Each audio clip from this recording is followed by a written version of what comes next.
This is Doug Green, and I'm the publisher of Technology Reseller News, and it's my great pleasure to have with me Shelly Palmer. Shelly, thank you for joining me today. My pleasure. Shelly, you're a professor, an author, and a top voice in technology. You're here at the IQ Metrics Summit X event. You just gave a keynote address. What did you talk about?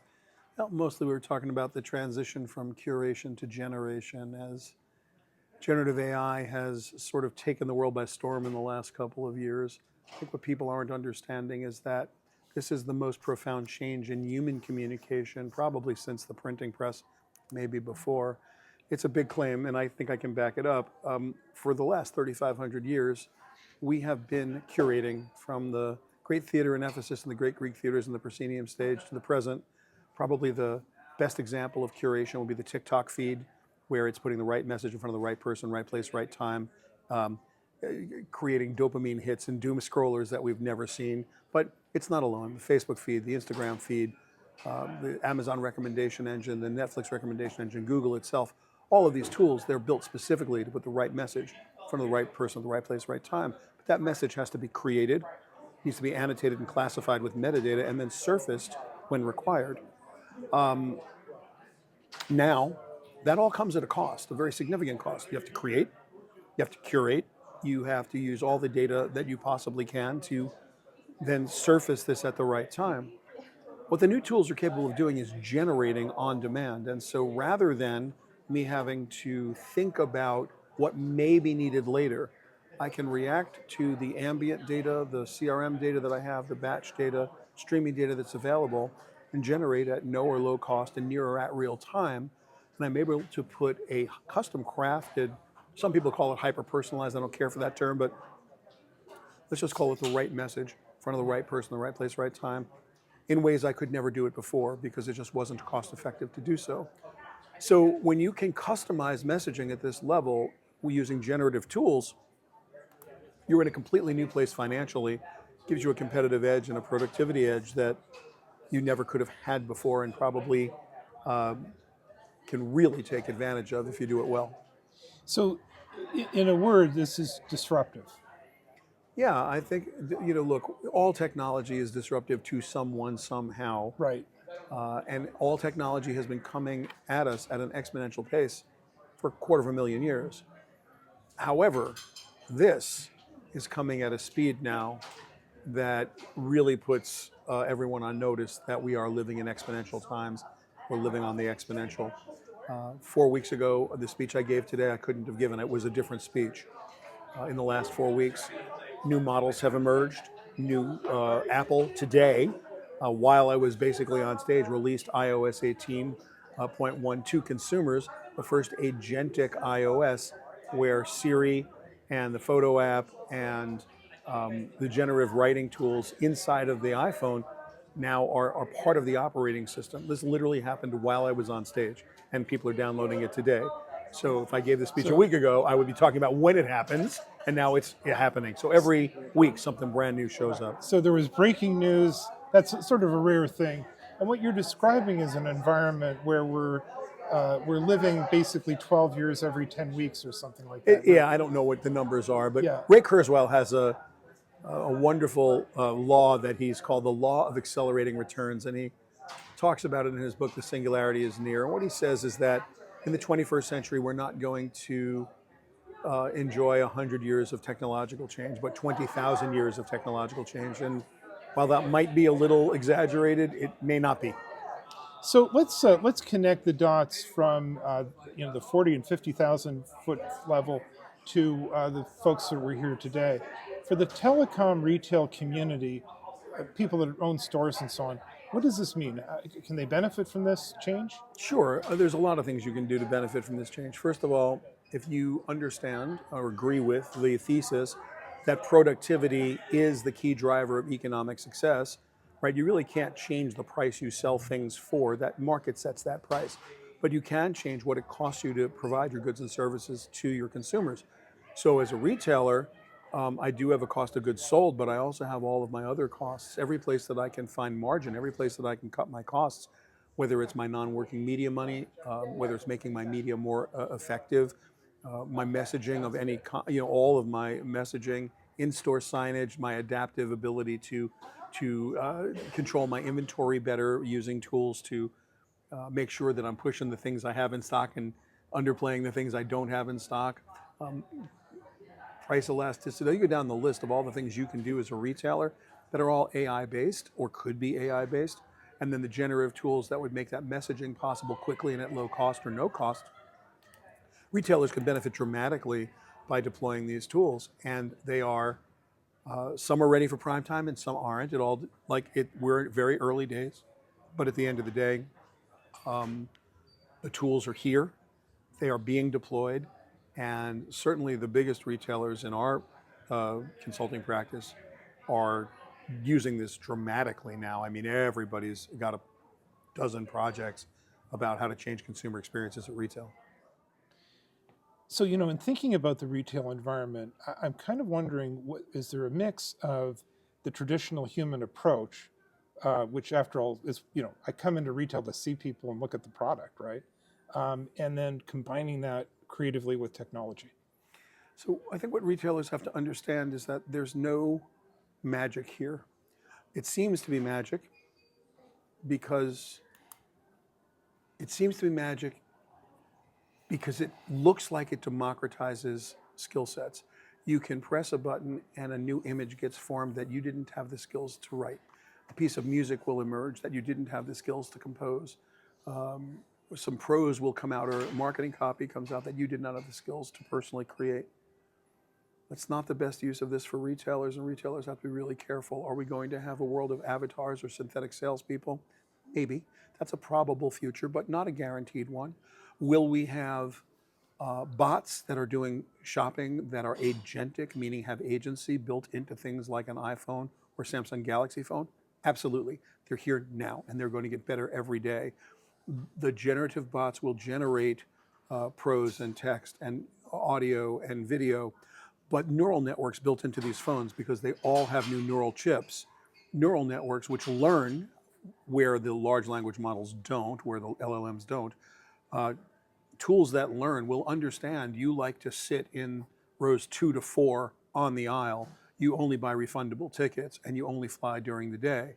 They will understand that your purchasing habits you will demonstrate your purchasing habits to them, not by telling anybody what you do. The phone's going to watch you go on Amazon. It's going to watch you browse the web. It's going to understand what you're purchasing, what you're not purchasing. And at a certain point, these tools which have agency, meaning they will do things for you, will start to shop for you.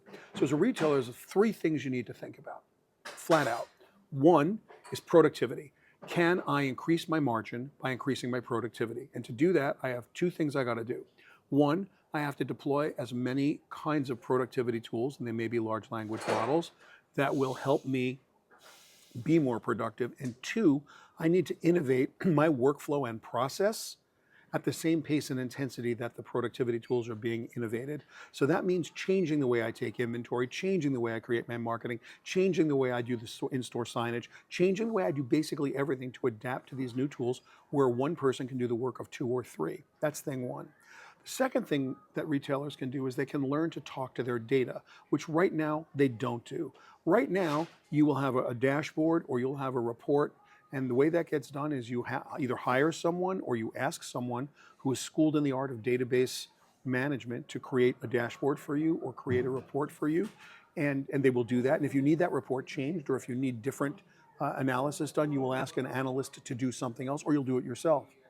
By putting your data into these tools, you now literally can sit at a chat client and say, what's the last day I can sell a full price widget in store 18 before I have to mark it down, transship it, or send it back to the manufacturer, and get an answer directly without asking anybody else anything. And so this idea of being able to talk to data and properly analyze with new tools gives you immense power, because you can inventory manage, you can be a better merchant, you can be a better everything by being able to have a handle on the data and making it actionable. And the third thing is that there's new product to be built, because these generative tools allow us to make pictures we couldn't make, soon videos that we couldn't make, prose we couldn't necessarily do, artwork we couldn't necessarily do. And now this does fall under our capability set. We're able to create new ways to surface our data to create new consumer experiences, new ways to shop. Now, Are those avatars? Are those synthetic companions? Are they synthetic salespeople? Are they things we haven't thought of yet? Are they virtual? We don't know. I have clients literally trying all of these things, where we have probably the most successful and one of the fastest growing app is Character AI. What do you do at Character AI? You talk to a fake girlfriend, a fake boyfriend, a synthetic Paris Hilton, a synthetic Elon Musk. The 13 to 32-year-olds, the top quintile of users are spending 2.5 hours a day on Character AI talking to synthetic companions, and an average time on site is over 29.5 minutes for an average user on Character AI. So you've got your Gen Alphas and your Gen Zs who are completely happy to talk to synthetic companions. For any retailer in the world, this is a cultural insight they cannot ignore. It's really different because if you have someone who is of a certain age, they're used to personal shopping assistants, and they're completely happy to have Sam at the big retailer say, hey, I put this sports jacket on the side for you. It just came in. It's going to fit you perfectly. He knows you. You know him. It's like, that's all great. Okay, that's for one generation. This generation wants self-serve. Gen Alpha and Gen Z want self-serve. They want social proof, and they don't want to talk to anybody. And so for a retailer who's especially selling technology, like in the telecom business, where we're supporting the flagship phones and the best and brightest new tools coming to us from Silicon Valley, we owe it to ourselves to understand Gen Z and Gen Alpha. You have to understand they are a different breed. They've been born into a world with new tools. No child born today, this morning, will ever live in a world where they're smarter than AI. People that are in Gen Z and Gen Alpha were born into a world where they're smarter than AI. Right. So they are going to adapt to this faster than the new crop of kids. But the older you are, the less likely you are to be completely enthralled in this new world. And so the differences between the demographics for a retailer now become much more pronounced, pretty much than they've ever been, because we've got a techno-socio divide unlike anything we've had before. The web was tough, but everyone ultimately learned to use it. Now, there's another probable future, and I don't know how likely it is, and that is that these tools become so easy to use that they're fully transparent to everybody. And it's as likely as anything else, where now it seems daunting because everything's not quite orchestrated and wired up correctly. Right. It's entirely possible that a year from now, you and I are having this conversation and stuff just works and everyone can use it. And I think that's the goal of pretty much everyone in Silicon Valley. People think it's AI. It's not. It's this mythical idea called AGI, artificial general intelligence, which is not defined by anybody specifically, generally means AI tech stacks that will perform as well as human beings. And that's not a good definition, but nor is it the accepted definition. There is no agreed upon definition, but that's what we're talking about getting to. These models that can reason and do tasks, not one at a time, but literally accomplish a goal. Book me a ticket, go to the supermarket, go to the store, get my new phone, provision my new phone. This is the world we're falling into, and you don't need to look further than Apple's iOS 18.1 launch today to understand what's coming. It's very clear where Apple's going to go, and you know where Apple goes, everyone's going to follow. So Shelly, let's look at this the other way. Let's talk about the actual product. We've been talking about how AI may help companies do a better job internally with operational, administrative, and also sales and so on issues, marketing. But now let's talk about, I've walked in, there's a product there. One of the things that's annoying in life is I should know more about that product than the person trying to sell it to me. So to me, there seems to be an immediate possibility of a gap here. No, look, there's a future for retail that goes in a couple of flavors. And if you ask certain retailers, they will tell you that experiential retail is the future of retail. Experiential retail can be defined a lot of ways. Most people would say that if every place in the store is an Instagram moment, people are having what you would call remarkable experiences with the dictionary definition of the word remarkable. It's so awesome they have to remark and or post. Right. So that level of experiential retail, hard to do, no arguments, tough to do, Disney recognized years ago, many years ago, with the advent of digital cameras, and specifically smartphones with cameras in them, that their photo package for $140 would be doomed if they didn't do something about it. So their initial reaction was to say you couldn't take pictures at certain places. They quickly learned that that was exactly the wrong thing, and they went 180. Literally, Disney photographers, professional photographers, would take your phone, put you in the Disney photos, the Kodak photo moment spot, which was no longer a thing because Kodak was not in the digital photo business. And the professional Disney photographer would use your phone because they knew you were going to post it immediately, and it was a free ad for Disney. So this goes back now to literally the advent of the smartphone with a camera in it. We're there now. Some retailers believe that if you don't have a good a remarkable retail experience, you are kind of doomed. There are others who understand that you are catering to very specific demographics. There are many, many stores, as you know. You walk in, they're no nonsense. It's quick service. It's get you in, get you out. You know what you want. And a lot of those retailers have made very specific delineations between shoppers and buyers. Someone comes in to buy a smartphone case. They know exactly what phone they have. They know exactly what they want. They're going to have 4 choices in the store or 6 choices. How can the salesperson not know the product, but understand who just walked in and know what they need, right? So because they already know the features, the question is the benefit. And it's when the salesperson behind the counter knows that particular phone stand, MagSafe phone stand, isn't right for your needs. And they can tell by basically looking at you because they've sold enough phone stands. And that level of training is very different from have people memorize the features of every single thing that they're selling, and or be able to espouse the virtues as pure benefits. Oh, shot with an iPhone. It's like, stop it. We all know the phone takes great pictures.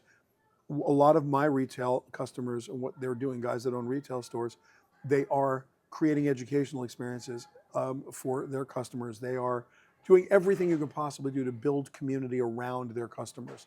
And that level of community is a defense against what's happening, which basically there's no way getting around. You're going to lose a fair number of customers, physical customers, feet over the door to bots. And so if your metric is feet over the door as opposed to gross sales, you're going to have to do something for feet over the door. I've got retailers where feet over the door is everything, and I've got retailers that, look, we're just looking for turnover. Like, I just volume and velocity, let's go, get stuff out the door. And so every retail customer that we have is different. And I think at the end of the day, if right now, today, and this could change tomorrow, this is the whole part that's crazy. Everything I'm telling you right this second literally could be obsolete tomorrow. I better put the podcast up quick. No, but seriously, for today, it's productivity, which includes workflow and process innovation. Talking to data, meaning getting your data actionable, and use these tools to really build some margin really make some money, turning that data into action. And then, to the best you can, experimentally, figuring out what new product and new ways to surface experiences you can create using these tools. That's what you can do today. For the future, your guess about the future is as good as mine. No one's going to predict it. We know this is coming faster than anything we've ever seen, and we also see the cultural trends. What are they? No particular order. We know that synthetic companionship is big, and it's getting bigger every day. It's disturbing. I'm a father of 3 and a grandfather of 4, and I'm very disturbed by this, but I'm also a marketer, and you have to follow the numbers. The numbers tell us that synthetic companionship is a thing. So what does it mean if I have an authentic brand in a synthetic world?